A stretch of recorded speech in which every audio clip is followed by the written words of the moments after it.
de justice ou d'équité. Lorsque nous voyons quelque chose de mal qui est fait, instinctivement, nous savons comment cela est injuste pour la personne qui a été offensée.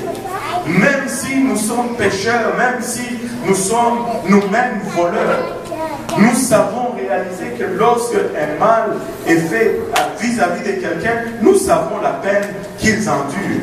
Parce que nous avons été faits à l'image de Dieu et ce sens de justice reste en nous. Et quand nous voyons quelque chose ou une situation qui passe sans être punie, nous disons, wow, c'est injuste.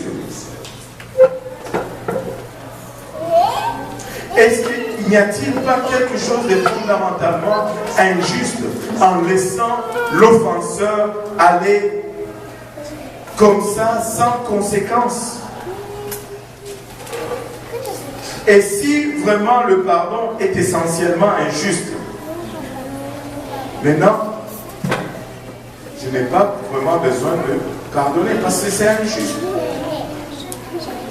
J'ai été offensé, c'est moi qui dois oublier ma douleur, c'est moi qui dois subir la charge d'oublier cette douleur, alors que celui qui m'a offensé, lui,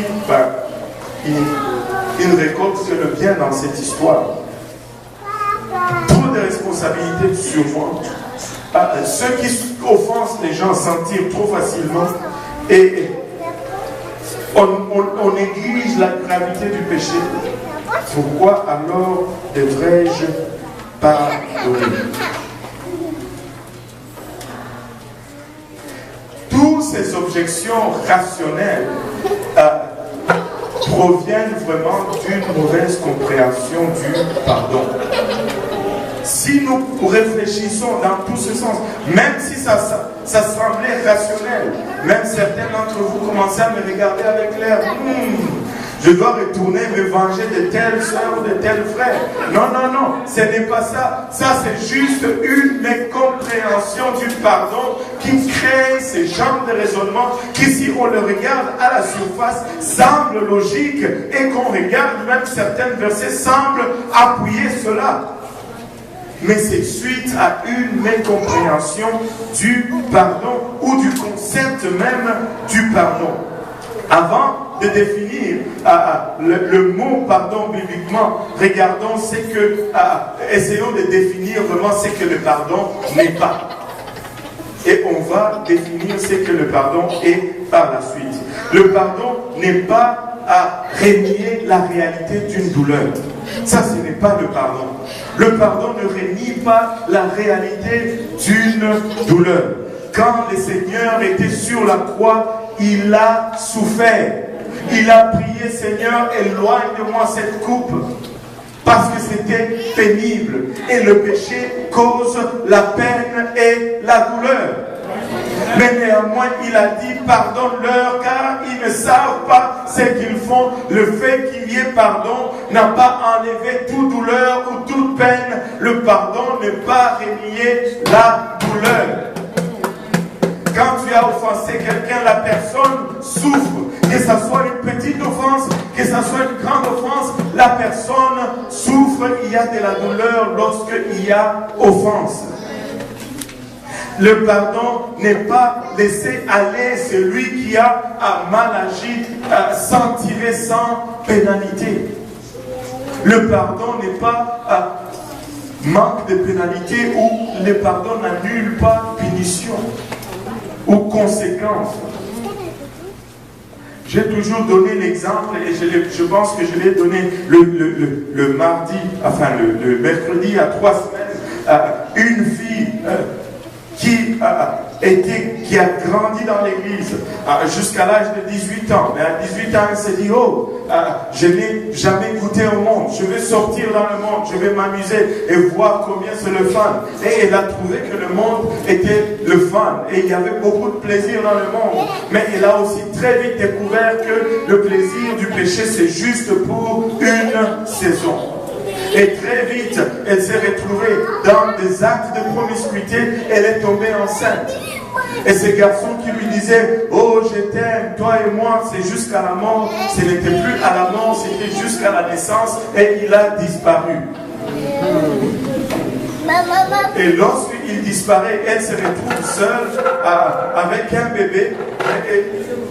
Et la vie devient tout autre que ce qu'elle pensait aller chercher dans le monde. Elle se retourne sur elle-même, elle rentre dans l'église, elle demande pardon à Dieu. Dieu la pardonne. Et devinez quoi? Dieu ne fait pas disparaître sa grossesse.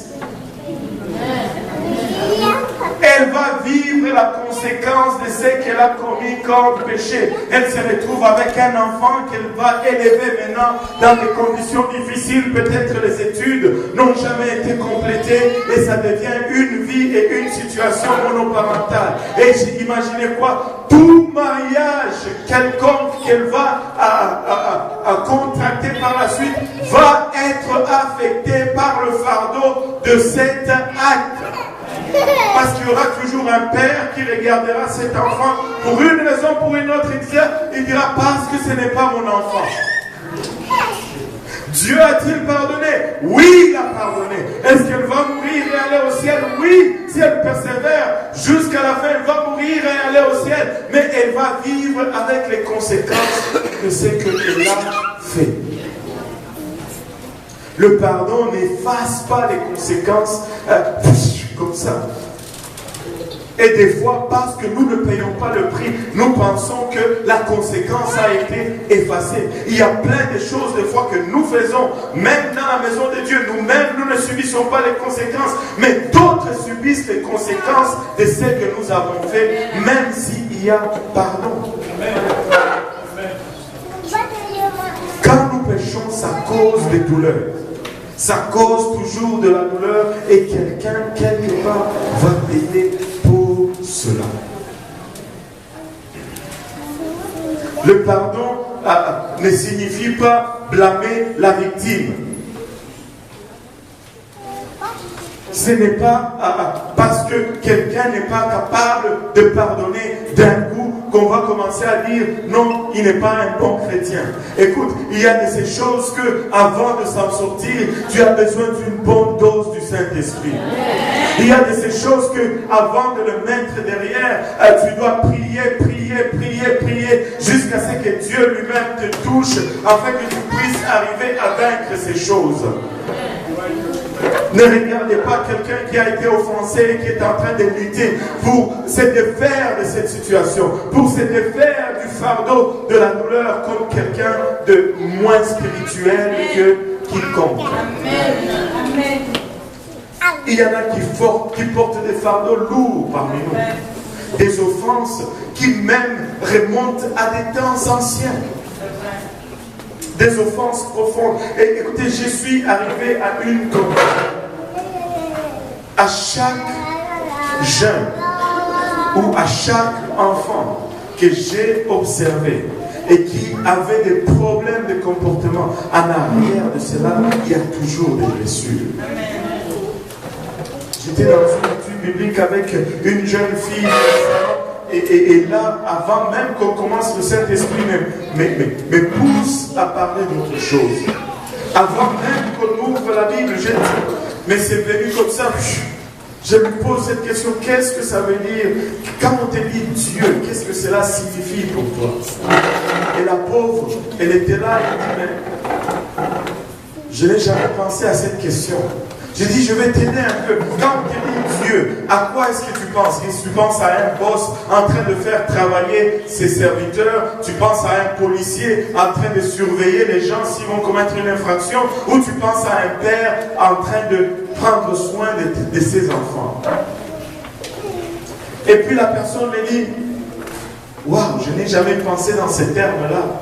Mais je dirais plutôt c'est un père qui prend soin de ses enfants. Et je lui dis exactement, c'est cette relation que Dieu veut établir avec toi. Mais tu vois, dans le monde aujourd'hui, nos familles sont détruites. L'homme est tellement rabaissé, des fois il prend même fuite de sa famille.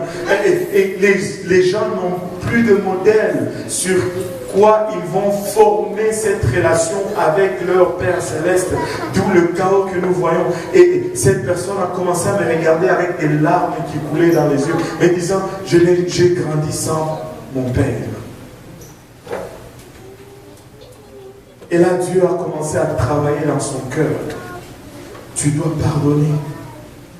Même si tu te sens abandonné, tu dois travailler sur toi pour pardonner. Et Dieu va t'aider pour. Et pourquoi il y avait des larmes? Parce qu'il y avait une douleur, parce qu'il y avait une blessure suite à cet abandon. Mais il doit y avoir maintenant un travail nécessaire à faire pour que cette douleur s'en aille. Ce ne sont pas des choses qui vont partir à l'éclatement de Dieu, de toi. Ce ne sont pas des choses parce que je prie pour toi pour une minute, et puis c'est bon, va à la maison, ça finit, la douleur partir. Non! Ça ne part pas aussi facilement. On aimerait que ça soit aussi facilement. Mais vous et moi, sachez que ce n'est pas comme ça. Mais on ne regarde pas quelqu'un qui lutte encore comme quelqu'un de peu spirituel. Et le pardon n'est pas injuste. Parce que Dieu ne peut rien faire d'injuste. Et lui, il nous a pardonné. Donc, dans 4 points, nous venons de détruire tous les arguments du procureur. Dieu n'est pas injuste. Et si lui, il a pardonné, ça veut dire que le pardon n'est pas injuste. Tout ce que nous avons développé, ça découle tout simplement d'une mécompréhension du pardon.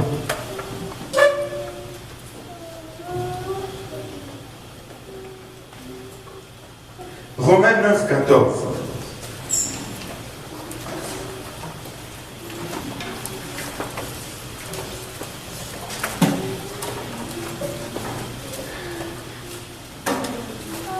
Quelqu'un peut me le dire, s'il vous plaît. Que dirons-nous donc? Y a-t-il en Dieu de l'injustice? Loin de là, car il dit à Moïse, je ferai miséricorde à qui je fais miséricorde, et j'aurai compassion de qui j'ai compassion. Tu peux me relire encore la première partie? Que dirons-nous donc? Que dirons-nous donc? Y a-t-il en Dieu de l'injustice? Y a-t-il en Dieu de l'injustice? Loin de là. Loin de là. Ça veut dire certainement pas. Dieu n'est pas injuste. Et si Dieu pardonne, c'est-à-dire le pardon n'est pas injuste. Et si le pardon n'est rien de ces points qu'on a énumérés tout à l'heure. Maintenant, qu'est-ce que le pardon vraiment? Du grec d'où le mot pardonner vient, ça porte toujours une idée de relâcher quelqu'un d'une obligation. Et très souvent, ça a été utilisé dans un sens d'une obligation monétaire. Et c'est comme ça que Jésus-Christ l'illustrait toujours dans tous les concepts qu'il a enseigné, le concept du pardon. Regarde Luc 7, 41, 42.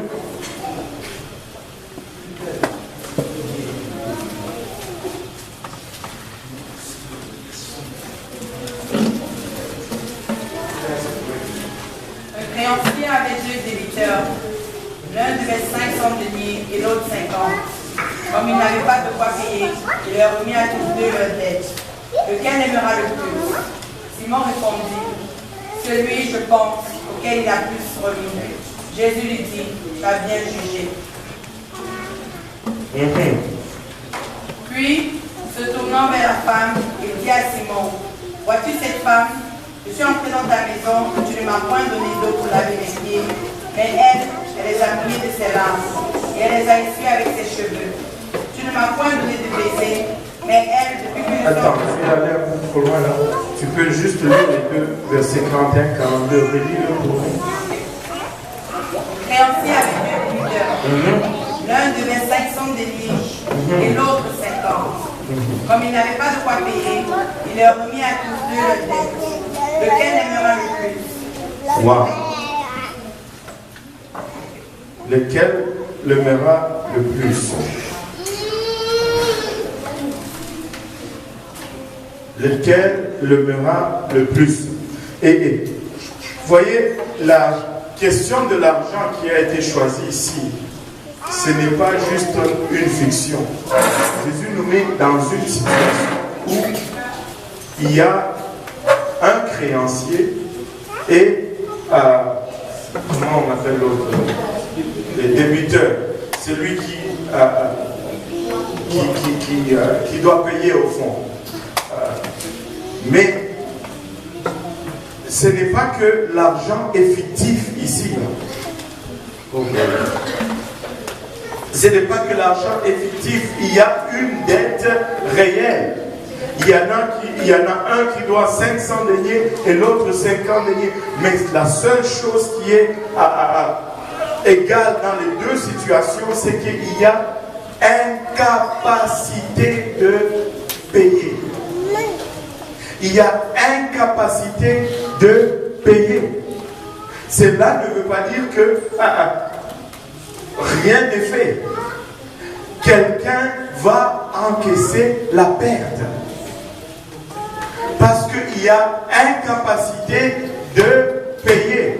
Mais le livre, pour ne pas dire, doit être balancé. Il y a incapacité de payer.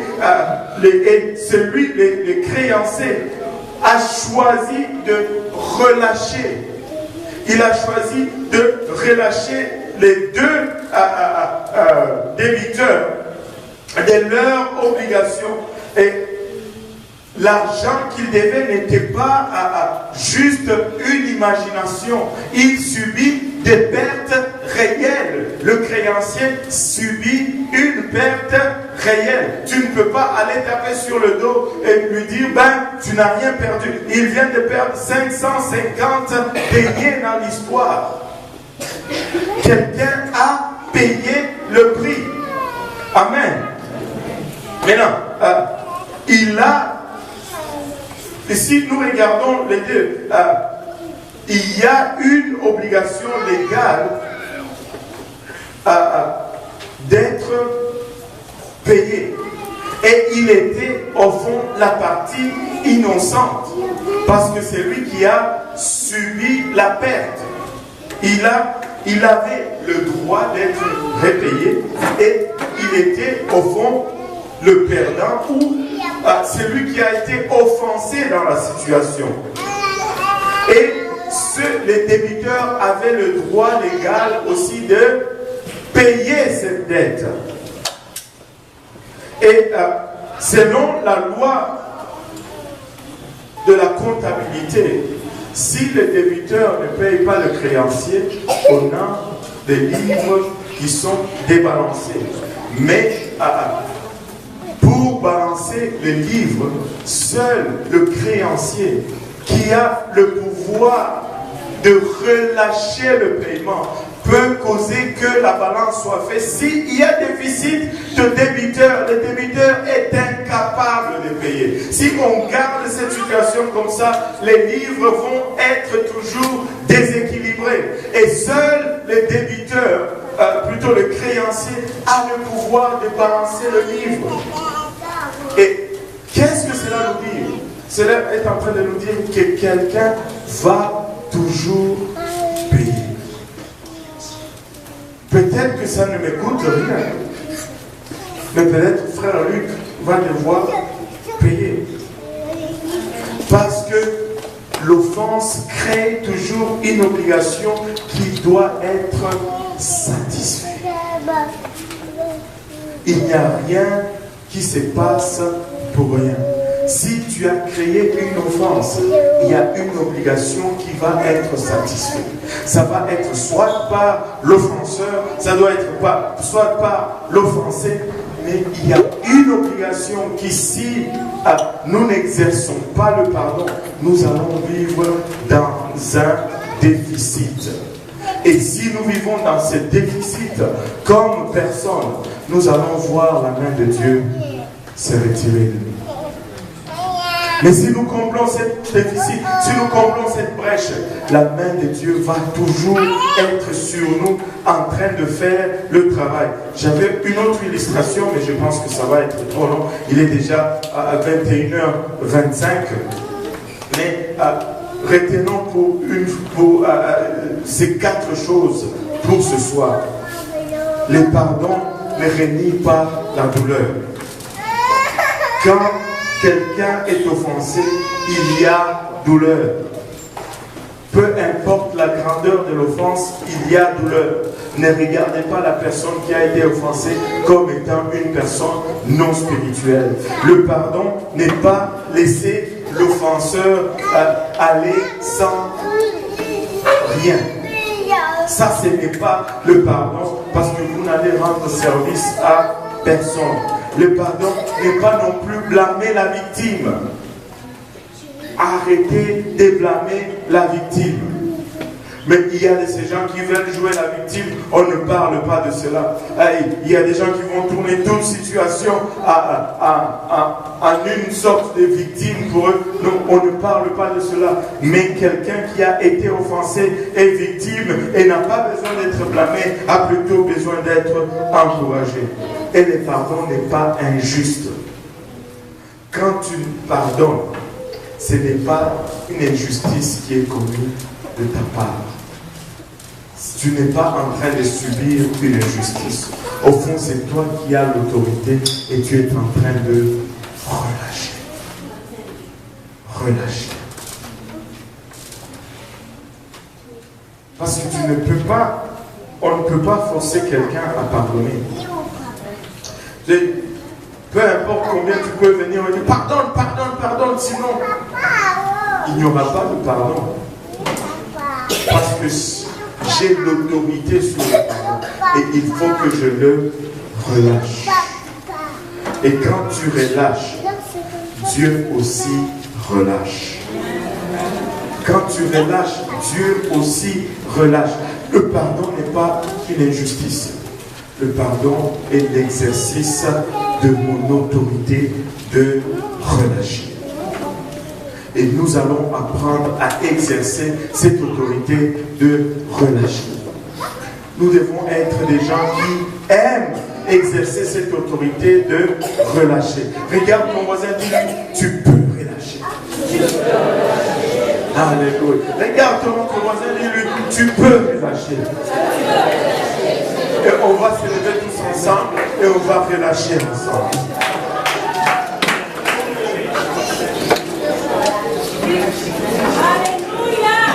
Il y a de ces choses qui vont prendre un long temps.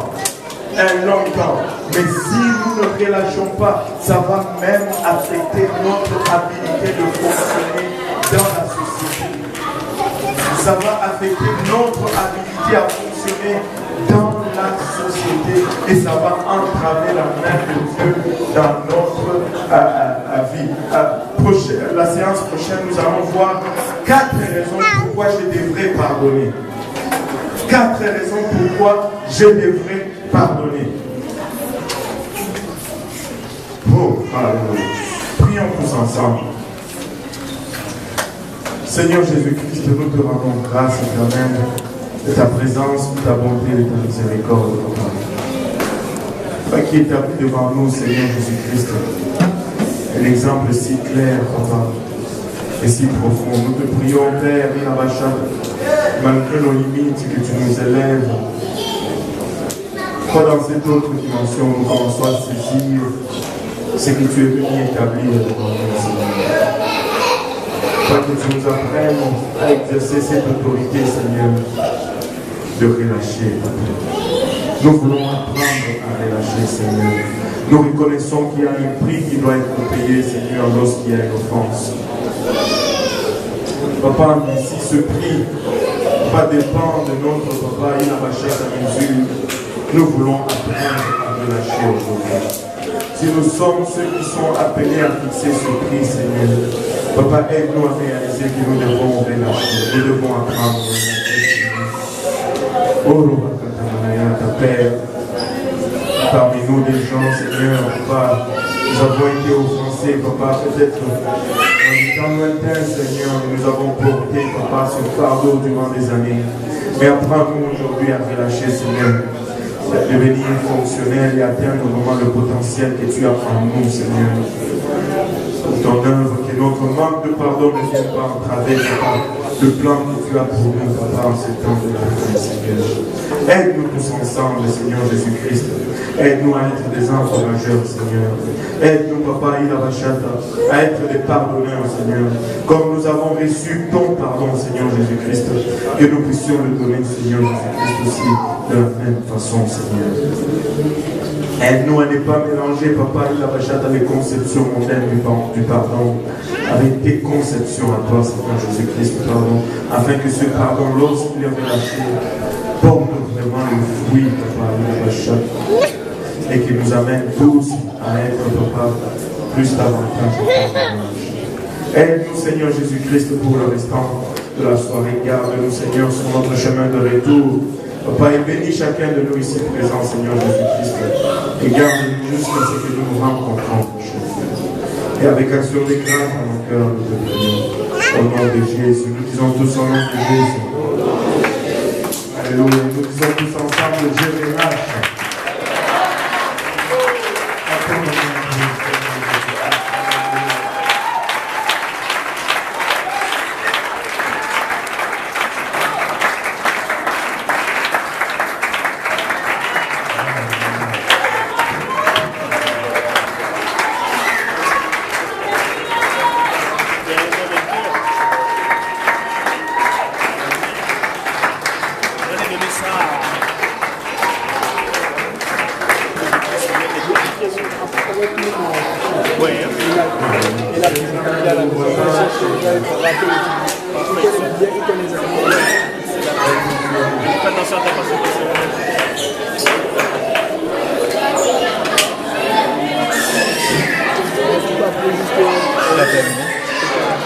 Ah, éteindre.